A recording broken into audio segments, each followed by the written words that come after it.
అన్నదాత అన్నదాత మీ అన్నదాత చెమటోడ్చి ఆహారాన్నందించే రైతన్నా అనునిత్యం నీ కండదండగా నిలిచే నేస్తం ఎవరన్నా అన్నదాత అన్నదాత మీ అన్నదాత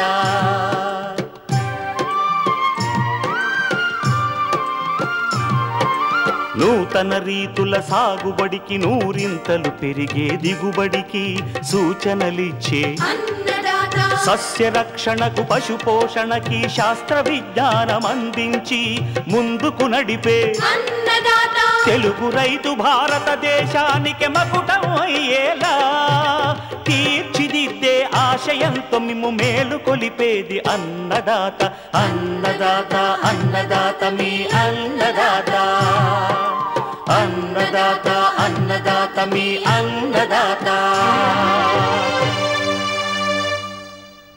అన్నదాత ప్రేక్షకులకు నమస్కారం. ఈనాటి ముఖ్యాంశాలు: వరి పంటను నష్టపరుస్తున్న ఎలుకలు, సమగ్ర నివారణ చర్యలు,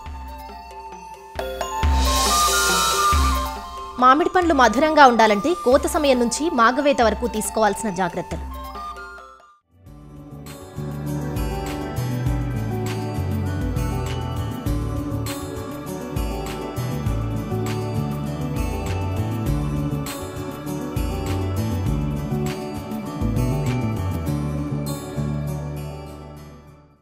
పంటలకు చీడపీడలతో పాటు ఇటీవలి కాలంలో ఎలుకల నష్టం అపారంగా ఉంటుంది. ముఖ్యంగా వరి సాగులో ఎలుకలు స్వైర విహారం చేస్తూ రైతుకు వేల రూపాయల నష్టాన్ని కలిగిస్తున్నాయి. నారుమడి మొదలు పంట కోత వరకే కాక నిల్వ ధాన్యాన్ని కూడా స్వాహా చేస్తున్నాయి. ప్రస్తుతం తెలంగాణ ప్రాంతంలో సాగవుతున్న వరి పైరు ఎదుగుదల నుంచి చిరుపొట్ట దశ వరకు ఉంది. ఈ దశలో ఎలుకల తీవ్రత ఎక్కువైతే దిగుబడులు కోల్పోయే ప్రమాదం ఉన్నందున రైతులు సామూహికంగా సమగ్ర పద్ధతులను ఆచరణలో పెట్టాలంటూ వివరాలు తెలియజేస్తున్నారు ప్రొఫెసర్ జయశంకర్, తెలంగాణ రాష్ట్ర వ్యవసాయ విశ్వవిద్యాలయం, వరంగల్ ప్రాంతీయ వ్యవసాయ పరిశోధనా స్థానం కీటక విభాగం శాస్త్రవేత్త డాక్టర్ శ్రవణ్ కుమార్. ఈ వరి పంటను కనుక మనము గమనించినట్లయితే చాలా రకాల పురుగులు, తెగుళ్ళు అట్లాగే ఆశించి నష్టం చేస్తాయి. వాటితో పాటు కలుపు మొక్కలు కూడా మనకి వరి పంట దిగుబడిని ప్రభావితం చేస్తాయి. ఇవి కాకుండా మనకి ఎలుకలు కూడా వరి పంటను ఆశించి మనకి నష్టం చేయడం మనం చూడవచ్చు. ముఖ్యంగా ఈ ఎలుకలను మనం సరైన సమయంలో గుర్తించి వాటి నష్టాన్ని నివారించకపోతే మనకి నష్టము కూడా ఎక్కువగా కలిగే అవకాశం ఉంటుంది. ఈ ఎలుకల వల్ల కలిగే నష్టం చూసినట్లయితే నారుమడి దశలో ఆశించవచ్చు, అట్లాగే పిలక దశలో, తర్వాత మనము పొట్ట దశలో, అట్లా గింజలు ఏర్పడే దశలో వరి పంటను ఆశించి మనకు నష్టం చేస్తాయి. ముఖ్యంగా దీనివల్ల కలిగే నష్టం చూసినట్లయితే ఇవి ఆ పంట మొక్కల్ని కొరికి అట్లా నష్టం చేస్తాయి. అట్లాగే గింజలు ఏర్పడే దశలో, పొట్ట దశలో ఆ కంకుల్ని, వెన్నులను కొరికి కంకుల్ని తీసుకెళ్ళి అవి వాటి యొక్క రంధ్రాల్లో 1/2 కిలో దగ్గర నుంచి 4 కిలోల వరకు ఒక్కొక్క రంధ్రంలో అవి దాచుకునే ప్రయత్నం అవి చేస్తాయి. ముఖ్యంగా వీటిని గుర్తించడం ఎలా అంటే, ముఖ్యంగా మనకి వరి పొలంలో గట్ల మీద ఉన్న రంధ్రాలను బట్టి, అట్లాగే బురదలో ఆ ఎలుకలు నడిచినప్పుడు వాటి గుర్తులను బట్టి, అట్లాగే పంటలో అవి చేసిన నష్టాన్ని బట్టి కత్తిరించిన వెన్నులు కూడా మనకి ఈ యొక్క ఆశించిన పొలంలో మనకి కనిపిస్తాయి. ముఖ్యంగా వీటి యాజమాన్య పద్ధతులు అనేది మనకి సామూహికంగా ఒక ప్రాంతంలో రైతులందరూ కూడా కలిసికట్టుగా చేసినట్లయితే ఈ ఎలుకలను మనం సమర్థవంతంగా అరికట్టవచ్చు. ముఖ్యంగా పొలము గట్ల మీద కానీ పొలంలోన కానీ కలుపు మొక్కలు లేకుండా చూసుకోవాలి. అట్లాగే గట్ల సంఖ్యని తగ్గించుకోవాలి. అట్లా గట్ల పరిమాణాన్ని కూడా తగ్గించుకుంటే మనకి ఈ ఎలుకల వలన కలిగే నష్టాన్ని మనం తగ్గించుకోవచ్చు. అట్లాగే ఒక ప్రాంతంలోని రైతులందరూ కూడా దాదాపుగా ఒకేసారి మనకు విత్తుకోవడం కానీ నాటుకోవడం కానీ చేసుకున్నట్లయితే ఒకేసారి పంట అయిపోతుంది కాబట్టి వాటికి ఆహార లభ్యత లేకపోవడం వల్ల ఎలుకలు అనేది మనకి చనిపోవడము, ఎలుకల వల్ల కలిగే నష్టం అనేది తక్కువగా ఉంటుంది. ఈ ఎలుకలు నివారించడానికి వీలైనట్లయితే ఆ ప్రాంతాన్ని బట్టి ఈ ఎలుకల బుట్టలు అనేవి దొరుకుతాయి. ఆ బుట్టలు పెట్టుకొని ఎలుకల నివారణ చేపట్టవచ్చు.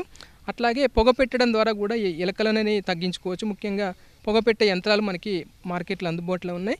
ఎక్కడైతే రంధ్రాలు ఉన్నాయో అక్కడ పొగ బారించడం వల్ల వాటి ఎలుకలను చంపేయవచ్చు. ఈ పొగ బారించినప్పుడు ఏమవుతుందంటే లోపల ఆక్సిజన్ లభ్యత లేకపోవడం వల్ల శ్వాస ఆడక లోపల ఉండే ఎలుకలని కూడా చనిపోవడం అనేది జరుగుతుంది. అట్లాగే రసాయనిక పద్ధతులకు సంబంధించి కొన్ని రసాయనిక మందులు మనకి ఉన్నాయి. బ్రోమోడియల్ కానీ జింక్ ఫాస్ఫేట్ అనే రసాయనిక మందులు విషపు ఎరలాగా వాడి మనం ఈ యొక్క ఎలుకలను నివారించవచ్చు. ముఖ్యంగా జింక్ ఫాస్ఫేట్ వాడేటప్పుడు ఎలుకలు మచ్చిక చేసుకోవాల్సి వస్తుంది. తర్వాత మనకు విషం కలిపిన ఎరను పెట్టాల్సి వస్తుంది.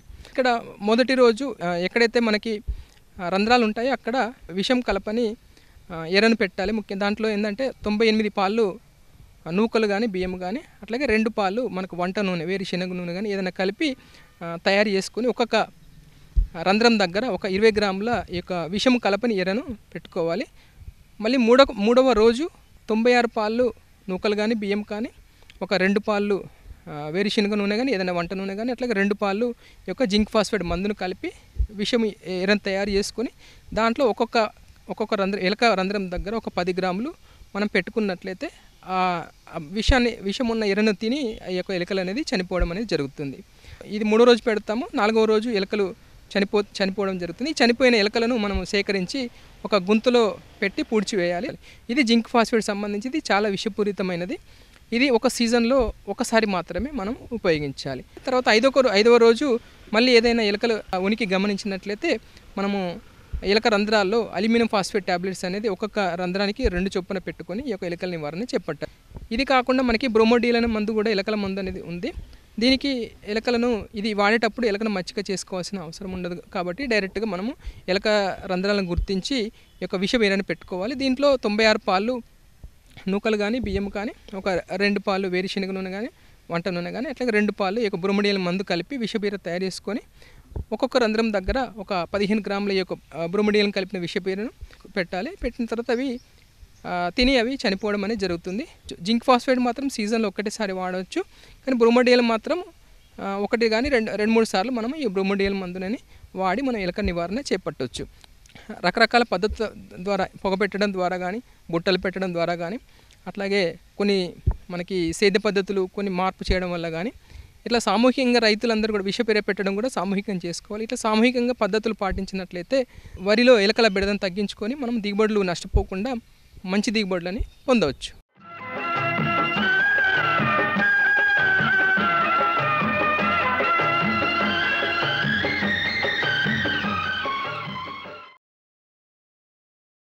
అన్నదాత టోల్ ఫ్రీ నెంబర్ ద్వారా పంటల సాగులో రైతులు లేవనెత్తే సందేహాలకు దృశ్యరూపం మీకోసం. వంగలో కాయతొలుచు పురుగు సమస్యగా ఉంది, నివారణ తెలియజేయండి అడుగుతున్నారు పశ్చిమ గోదావరి జిల్లా టీ నర్సాపురం నుండి పుల్లారావు. వంగ పంటకు ప్రధాన సమస్య కొమ్మ మరియు కాయతొలుచు పురుగు. నాటిన 30-40 రోజుల నుంచి ఈ పురుగు ఆశించి మొక్క పెరుగుదల దశలో మొవ్వును, తర్వాతి దిశలో కాయలను తొలచి నష్టం కలిగిస్తుంది. మొవ్వును ఆశించినప్పుడు మొక్కలు తలలు వాల్చేస్తాయి. దీన్నే తలనత్త అంటాం. కాపు దశలో కాయలకు రంధ్రాలు ఏర్పడి వంకరలు తిరిగి పాడైపోతాయి. ఒకసారి కాయలోనికి ప్రవేశించిన పురుగును ఏ మందులతోనూ నివారించలేం. అందువల్ల సమగ్ర సస్యరక్షణ చర్యలతో పురుగును అదుపు చేసుకోవాలి. వంగ నాటిన తొలి దశలోనే ఎకరాకు 4 లింగాకర్షక బుట్టలను అమర్చుకోవాలి. కాయతొలుచు పురుగుకు సంబంధించిన ల్యూర్ను ఈ బుట్టలో అమర్చితే వాసనకు మగరెక్కల పురుగులు ఆకర్షించబడి బుట్టల్లో పడి చనిపోతాయి. పురుగు తొలి దశలను గుడ్లను నివారించడానికి లీటర్ నీటికి 5 మిల్లీలీటర్ల వేప నూనెకు కొద్దిగా సబ్బుపొడి కలిపి పిచికారీ చెయ్యాలి. లేదా 5% వేప కషాయం పిచికారీ చెయ్యాలి. పురుగు ఆశించిన కొమ్మలను, కాయలను తుంచి గుంతలో పూడ్చిపెట్టడం లేదా కాల్చివేయడం చేయాలి. తర్వాత తక్కువ విషపూరితమైన మలాథియన్ మందును 2 మిల్లీలీటర్లు లీటర్ నీటికి కలిపి పిచికారీ చెయ్యాలి. పిచికారికి ముందుగా తయారైన కాయలను కోసుకోవాలి.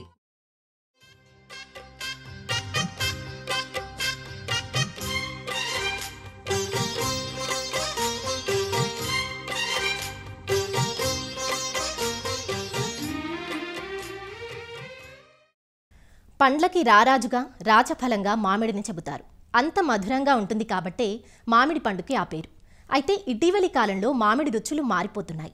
పుల్లగా ఉండటం, కండ తెల్లగా ఉండటం, త్వరగా కుళ్ళిపోవటం వంటి నష్టాలు ఓ పక్క, మరోపక్క ఏ కాల్షియం కార్బైడ్ను ఉపయోగించి కాయలను మగ్గబెట్టారోనన్న భయం వెన్నాడుతూ పండ్లను ఆస్వాదించనివ్వకుండా చేస్తున్నాయి.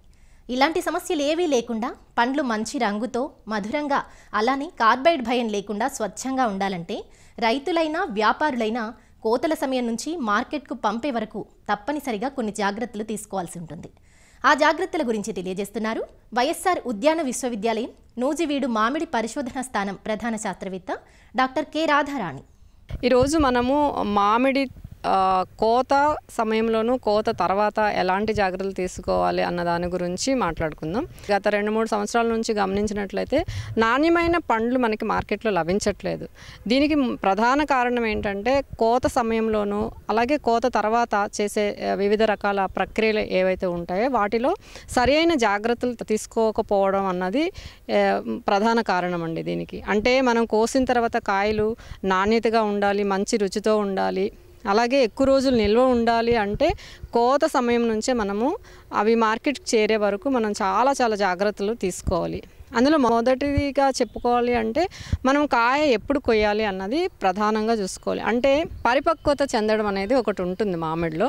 కాయ కరెక్ట్గా పరిపక్వత చెందింది అన్నప్పుడే మనం కోసుకోవాలి. ముందుగా కోసుకున్నాం అనుకోండి, అది మనం పండేసినప్పుడు కూడా ఒకవేళ రంగు వచ్చినా కానీ రుచి ఉండదు. మనం కోసి చూస్తే మీరు గమనించినట్లయితే అక్కడక్కడ తెల్లటి మచ్చల్లాగా కండలాగా ఉండిపోతుంది, పుల్లగా ఉంటుంది. అది ఎందుకు జరుగుతుందంటే మనం పక్వతకి రాక ముందే కోయడం వల్ల. అలాగే పక్వత వచ్చిన తర్వాత ఆలస్యంగా కోసుకున్నా కూడా మంచిది కాదు. ఎందుకంటే ఆలస్యంగా కోసుకుంటే అది ఎక్కువ రోజులు నిల్వ ఉండదు. ఆ కోత లేకపోతే మనం నిల్వ చేసినప్పుడు చాలా తెగుళ్ళు ఆశించి నష్టపరుస్తాయి. కాబట్టి కరెక్ట్గా పక్వ దశ టైంలోనే మనము కోసుకోవాలి. అయితే ఈ పక్వ దశ ఎలా తెలుస్తుంది అన్నది చూసుకున్నట్లయితే కొన్ని గుర్తులు కనిపిస్తాయి మనకి. మామిడి తోట సాగు చేసే రైతులందరికీ ఈజీగా తెలుస్తుంది. ఇప్పుడు కొత్తగా సాగు చేయాలి అనుకున్న వాళ్ళకి లేదంటే కరెక్ట్గా ఎలాగా గుర్తించాలి అన్నదానికి చాలా గుర్తులు మనకు ఉంటాయి. అందులో ప్రధానంగా చూసుకున్నట్లయితే మనకి పరిమాణం అండి, సైజు. చిన్నప్పుడు చిన్నగా ఉంటాయి, అది బాగా పక్వత చెందిందంటే మ్యాక్సిమం సైజ్కి రీచ్ అవుతుంది. ఆ సైజు ఒకటి చూసుకోవాలి. దాంతోపాటు తోలు ఉంటుంది కదా, తోలు రంగు ఒకటి కూడా చాలా ప్రధానంగా మనం గుర్తించాలి. అంటే పచ్చికాయ చూస్తే మీకు ముదురు ఆకుపచ్చ రంగులో ఉంటుంది, అది పక్వంకి వచ్చింది అనుకున్నప్పుడు మనకి లేత ఆకుపచ్చ రంగులోకి మారిపోతుంది. ఇంకో రెండవది ఏంటంటే మనకి ముఖ్యంగా బంగినపల్లి వంటి రకాలు చూసినట్లయితే వాటి భుజాలు, అంటే కాయకి కాడ ఉంటుంది కదండి, కాడ ఎక్కడైతే అతుక్కుని ఉంటుందో అక్కడ భుజాలు కాడ అతుక్కునే భాగానికి సమాంతరంగా ఉండాలి. అంటే మీరు పచ్చికాయ చూసుకున్నట్లయితే ఆ భుజాలు కాడ అతుకు భాగానికి కింద వైపు ఉంటాయి. అలా కాకుండా ఎప్పుడైతే అతుకు భాగానికి ఆ కాడకి సమానంగా భుజాలు ఏర్పడతాయి అది కరెక్ట్గా మనం కోసే టైం అన్నది గుర్తుంచుకోవాలి. అలాగే ఇంకొకటి ఏంటంటే పూత నుంచి కాతికి ఇన్ని రోజులు పడుతుంది అన్నది రకాల బట్టి ఉంటుంది. ముఖ్యంగా రకాల బట్టి 12 నుంచి 16 వారాలు పడుతుందండి. సో మనం గమనించుకోవచ్చు, పూత నుంచి 12-16 వారాలు పట్టింది అంటే అది కోతకి రెడీ అయింది అన్నది మనం గమనించుకొని అలాగా కూడా మనం అదొక గుర్తుగా గమనించాలి. మనం కాయలు కోసినప్పుడు ఇంకా తెలియలేదు మనకి అంటే అది పక్వానికి వచ్చిందా లేదా తెలియలేదు అంటే ఒకసారి ఒక బకెట్ నీళ్ళలో వేసి చూస్తే ఎప్పుడైతే మునిగిపోతుందో అది పక్వానికి వచ్చినట్టుగా కూడా మనం గుర్తించవచ్చు. ఇంకొకటి రైతులు ముఖ్యంగా వాళ్ళు ఫాలో అయ్యే పద్ధతి ఏంటంటే పాటుకాయలు అంటారు. అంటే న్యాచురల్గా డ్రాప్ ఉంటుంది, అంటే పక్వంకి వచ్చిన తర్వాత 1-2 కాయలు మనకి తోటలో రాలుతున్నట్లయితే ఇంకా కోతకి సిద్ధమైంది తోట అన్నది మనం గమనించుకోవాలి. సో ఇలాగా మనకి అనేక గుర్తులు వస్తాయి కాబట్టి ఏ ఒక్క గుర్తు మీద ఆధారపడకుండా ఒక 2-3 గుర్తుల్ని పరిగణలోకి తీసుకొని మనము కోత సమయాన్ని ఆ గుర్తుల ద్వారా మనం నిర్ధారించినట్లయితే కాయ కోసిన తర్వాత అవి మార్కెట్కి వెళ్ళే లోపల వరకు మనకి నాణ్యమైన కాయలు ఉంటాయి. ఇది కాయ కోత సమయాన్ని గుర్తించడం అండి. అలాగే కోసేటప్పుడు కూడా చాలా జాగ్రత్తలు తీసుకోవాలి. ఎందుకంటే మంచి ఎండలో కోసామనుకోండి, ఆ ఎండకి కాయలో ఉండే నీటి శాతం కోల్పోయి తొందరగా వడిలిపోయి అది రవాణాలో కానీ నిల్వలో కానీ ఎక్కువ రోజులు నిల్వ ఉండవు మనకి. అలా కాకుండా మనం చల్లని వేళలో అంటే పొద్దున పూట లేదా 9 లోపల లేకపోతే సాయంత్రం 4 తర్వాత కోసుకున్నట్లయితే ఆ నీటి శాతం కోల్పోకుండా ఉంటుంది, మనకి నాణ్యమైన కాయలు ఉంటాయి. అలాగే కోసినప్పుడు ఎలా కోస్తున్నాం అన్నది కూడా చాలా ఇంపార్టెంట్. ఎందుకంటే చాలామంది పైకి చెట్టు ఎక్కేసి కోసి కింద పడేయడము లేదంటే దులపడము, కొమ్మలు దులపడము అలాంటివి చేస్తుంటారు. ఇలా చేసినప్పుడు ఏమవుతుందంటే మనకి కాయలు పైనుంచి కింద పడినప్పుడు దెబ్బలు తగిలిపోతాయి. అవి ఎప్పుడు మనకు కనపడవు, అంటే దానికి మనకి ఎటువంటి బయటికి ఎలాగా దెబ్బ తగిలినట్టు కనపడదు, కానీ లోపల తగులుంటుంది. ఎక్కడైతే తగులుద్దో మనం రవాణా చేసినప్పుడు లేదా వేరే చోటకి తరలించినప్పుడు ఆ దెబ్బ తగిలిన దగ్గర కమిలిపోయి అక్కడ నుంచి శిలీంధ్రాలు లోపలికి లేకపోతే సూక్ష్మజీవులు లోపలికి ప్రవేశించే అవకాశం ఉండి అవి పాడైపోతాయి. కాబట్టి కోత పనిముట్లు ఉంటాయి. అంటే ఇప్పుడు చెట్టు చిన్నగా ఉందనుకోండి, అందుబాటులో ఉన్నప్పుడు మనము చిన్న చిన్న కత్తెరలు లేదా సికేచర్స్ వంటివి ఉపయోగించి కోసుకోవాలి. లేదు చెట్టు ఎత్తుగా ఉంది అంటే మనకి హార్వెస్టర్స్ అని దొరుకుతాయి మార్కెట్లో. అంటే ఒక పొడుగు కర్ర ఉంటుంది, దానికి ఒక వల లాంటి సంచి ఉంటుంది, ఆ కర్ర చివరి భాగాన మనకి చిన్న ఒక కత్తి ఉంటుంది. ఆ కత్తితోని మనము ఎంత పైనుంచి అయినా కానీ కాడతో సహా కోసుకోవడానికి వీలుగా ఉంటుంది. ఆ కోసిన కాయ మనకి ఆ వల లాంటి సంచిలో పడిపోతుంది. మనం పడిన తర్వాత ఎప్పుడైతే సంచి నిండిపోద్దో అది కిందకి దింపేసుకుని జాగ్రత్తగా మనం ఒక పక్కకి చేర్చుకోవచ్చు. ఇంకొక విషయం గుర్తించాల్సిందంటే ఏంటంటే ఎప్పుడు కూడా కాయ కోసినప్పుడు కాడతో సహా కోసుకోవాలి. అంటే కనీసం ఒక 5 నుంచి 7 సెంటీమీటర్ల కాడ పొడుగున్నలాగా మనము కోసుకోవాలి. ఎందుకు ఇలా కోసుకోవాలి అంటే కాడ లేకుండా కోసుకున్నారనుకోండి ఏమవుతుంది, ఆ సొన వచ్చి కాయ మీద పడిపోతుంది. ఎప్పుడైతే సొన కాయ మీద పడుతుందో అక్కడ మనకి ఒక నల్లటిగా మచ్చలు ఏర్పడి కమిలిపోయినట్టుగా ఉంటుంది, కాలిపోయినట్టుగా కమిలిపోయినట్టుగా ఉంటుంది. ఎప్పుడైతే అక్కడ అలా జరుగుతుందో అక్కడ నుంచి మళ్ళీ శిలీంధ్రాలు లోపలికి ప్రవేశించి ఆ కాయని చెడగొట్టే అవకాశం ఉంటుంది. కాబట్టి కాడతో సహా కోసుకోవాలి, అప్పుడే మనకి నాణ్యమైన పండ్లు లభిస్తాయి. అలాగే కోసిన వెంటనే మనకి సొన వస్తూనే ఉంటుంది పల్చగా, సో అది వెంటనే మనము సొన తీసేయాలి. దానిని సొన కార్చడం అంటాం. అంటే అన్నీ కోసుకున్న తర్వాత చెట్టు నీడలోకి తీసుకొచ్చి ఆ చెట్టు నీడలో మనం ఒక వెదురు కర్రలతో ఒక మంచ లాంటిది ఏర్పాటు చేసుకోవాలి. అంటే నేల నుంచి ఒక 3 అడుగుల ఎత్తులో వెదురు కర్రలు దొరికితే వెదురు కర్రల్ని పేర్చుకోవాలి. అంటే ఒక కర్రకి మధ్యలో ఒక 3 నుంచి 3.5 సెంటీమీటర్ల దూరంతో ఆ కర్రలను ఒక 5-6 వరుసల్లో పేర్చుకున్నాం అనుకోండి. ఆ మధ్యలో ఏదైతే ఖాళీ స్థలం ఉంటుందో ఆ స్థలంలో మనము ఈ కాయని తొడిమె వైపు కింద ఉంచేటట్లు మన చేతితో పట్టుకొని తొడిమె కింద వైపు ఉంచేటట్లు పేర్చుకోవాలి. పేర్చుకున్నట్లయితే సొన ఏదైతే ఉంటుందో అది స్లోగా కింద పడిపోతుంది, కాయ మీద పడదు. సో ఇలాగ 2 గంటలు మనం ఉంచినట్లయితే మొత్తం సొన అంతా కిందకి కారిపోయి కాయలు చక్కగా నీట్గా ఉంటాయి. ఈ ప్రక్రియ అనేది ఎవరైతే చేసుకుంటారో వాళ్ళకి నాణ్యంగా ఉంటాయి కాయలు, మార్కెట్లో అధిక రేటు పలుకుతాయి. తర్వాత కాయలన్నీ చాలామంది ఏం చేస్తారంటే నేల మీద పడేస్తారు కోసిన తర్వాత. అట్లా ఎప్పుడు పడేయకూడదు. అలా పడేయడం వల్ల ఏమవుతుందంటే నేలలో ఉండే సూక్ష్మజీవులు కానీ నేల నుంచి వచ్చే శిలీంధ్రాలు కానీ మళ్ళీ ఈ కాయలకి వ్యాప్తి చేసి వాటిని నష్టపరుస్తాయి. అందుకే మనం ఏదైనా ఒక టార్పలిన్ షీట్ లాంటిది పరుచుకొని వాటి మీద మనము ఈ కాయలను చేర్చుకోవాలి. ఆ చేర్చుకున్న తర్వాత మనం ఎక్కడికైనా కలెక్షన్ సెంటర్కి తరలించడమో లేకపోతే మనం ఎక్కడైనా గోడౌన్లోకి పంపించడమో చేసేటప్పుడు వాటిని మళ్ళీ ప్లాస్టిక్ ట్రేలు ఉంటాయి, ఆ ట్రేలలో అమర్చుకొని చేయాలి.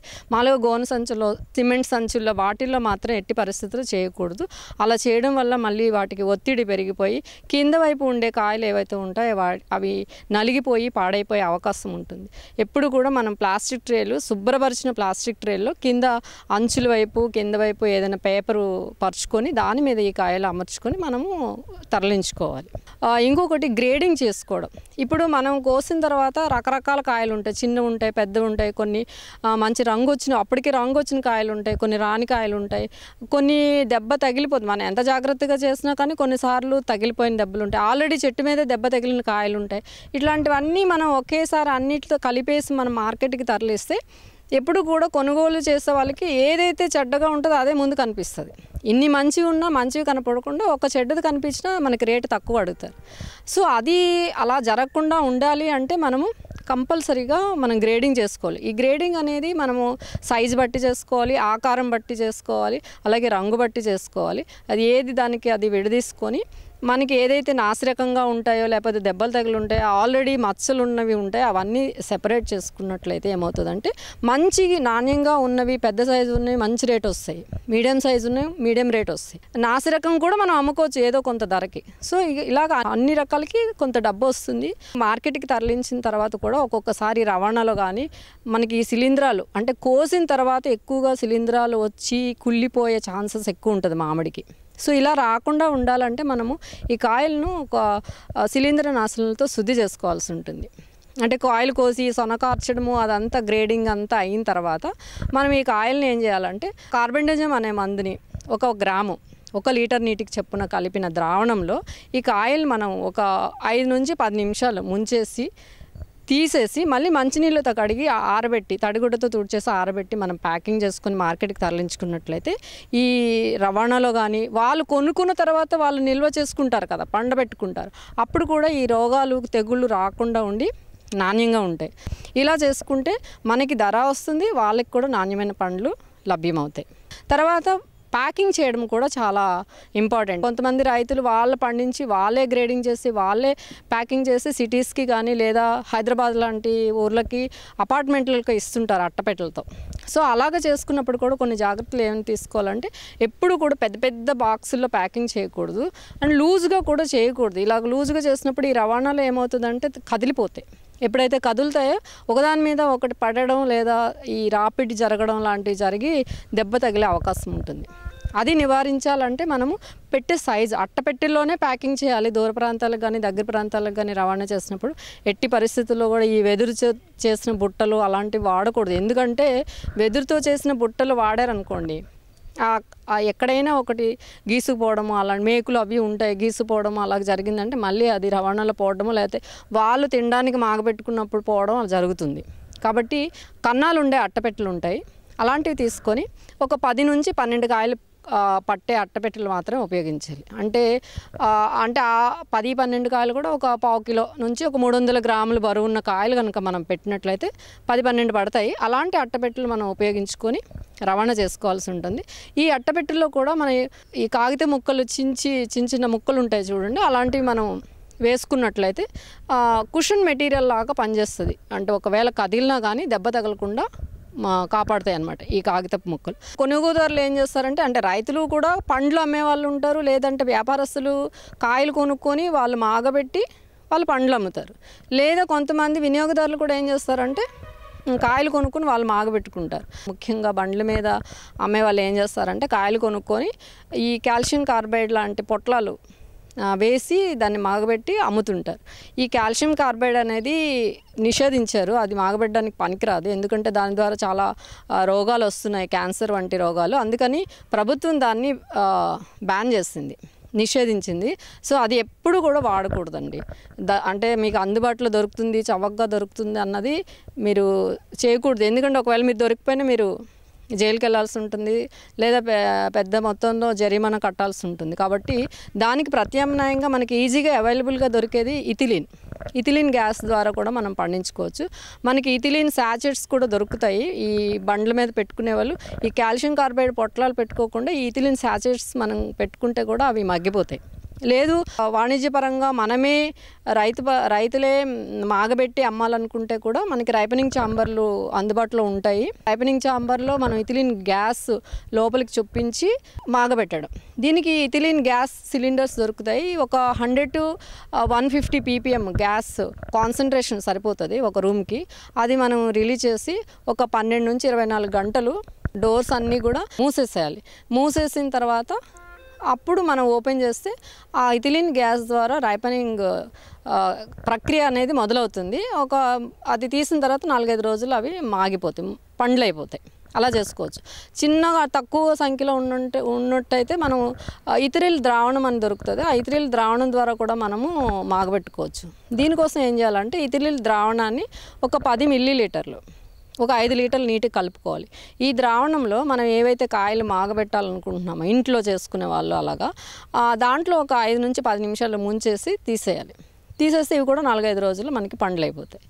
అలాగే ఇథిలిన్ ద్రావణము ద్వారా రిలీజ్ అయిన గ్యాస్ కూడా ఒకటి ఉంటుంది. దీంట్లో ఏం చేయాలంటే ఇథిలిన్ గ్యాస్ కాస్ట్లీ అయ్యో లేకపోతే మనకు అందుబాటులో లేదనుకోండి, ఇథిలిన్ ద్రావణాన్ని ఇలాగే 10 మిల్లీలీటర్లు ఒక 5 లీటర్ల నీటి కలిపి దానికి మళ్ళీ ఒక 2 గ్రాముల సోడియం హైడ్రాక్సైడ్ కలిపితే ఏమవుతుందంటే దాని ద్వారా ఇథిలిన్ గ్యాస్ అనేది రిలీజ్ అవుతుంది. రైపనింగ్ ఛాంబర్లో ఇథిలిన్ గ్యాస్ బదులు ఇది పెట్టామనుకోండి, కాయలతో పాటు మనం ఈ ద్రావణాన్ని ఒక పక్కన ఒక మూల పెట్టేసామనుకోండి రూమ్లో, దీని నుంచి మనకి ఇథిలిన్ వాయువు వెలువడి ఆ కాయలు పక్వానికి వస్తాయి, అంటే పండడానికి వస్తాయి. సో ఇది కూడా ఒక 12 నుంచి 24 గంటలు మనం మూసి ఉంచేసి తలుపులు తెరిస్తే కనుక మనకు 4-5 రోజులు ఇవి పండిపోతాయి. అన్ని జాగ్రత్తలు తీసుకున్నట్లయితే అటు రైతుకి లాభంగా ఉంటుంది, ఇటు కొనుగోలుదారులు కూడా నాణ్యమైన పండ్లు కొనుక్కోగలరు, వాళ్ళు కూడా ఆనందిస్తారు. మరిన్ని విభిన్న అంశాలతో రేపటి అన్నదాతలో మళ్ళీ కలుసుకుందాం. అంతవరకు సెలవు, నమస్కారం.